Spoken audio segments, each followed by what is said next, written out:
എന്ത് മനോഹരമാണല്ലേ നമ്മുടെ നാട്.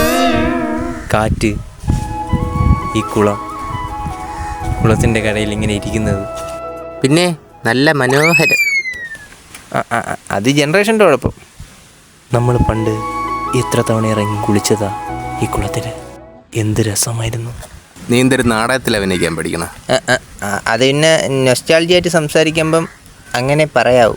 അളിയ, ഈ കുളത്തിൻ്റെ മുക്കും മൂലം എനിക്കറിയാം. ഇവിടുത്തെ അണ്ണ ഉണ്ടല്ലോ, അണ്ണ ഒരു പ്രാവശ്യം എന്നെ ഇവിടെ നടത്തി കൊണ്ട് നിർത്തിയിട്ട് എൻ്റെ ബോഡി പിടിച്ചങ്ങ് വാങ്ങിച്ചു. അതിനുശേഷമാണ് ഞാൻ നീന്തൽ പഠിക്കാൻ വരാത്തത്. അല്ലാതെ ഈ കുളത്തിന് ഞാൻ എത്ര പേരെ ഞാൻ ഒന്നും പറയാതിരിക്കണമല്ലോ. എടാ, നിനക്ക് നീന്താനൊക്കെ അറിയാമോ? അപ്പോൾ ഒരാൾ കുളത്തിൽ വീണാലും നീ രക്ഷിക്കുകയൊക്കെ ചെയ്യൂ. ഞാൻ വെള്ളത്തിൽ വീണാലും നീ എന്നെ രക്ഷിക്കും അളിയാ. രക്ഷിക്കുവമ്മ.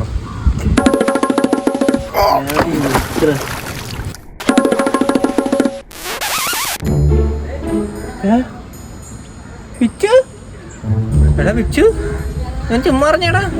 അണ്ണ എന്നെ പിടിച്ച് മുക്കിയതിന് ശേഷം ഞാൻ അവിടെ നീന്താൻ പഠിക്കാൻ പോലും വന്നിട്ട് മോനേടാ. ഈ കുളത്തിന്റെ മുക്കും മൂലം എനിക്ക്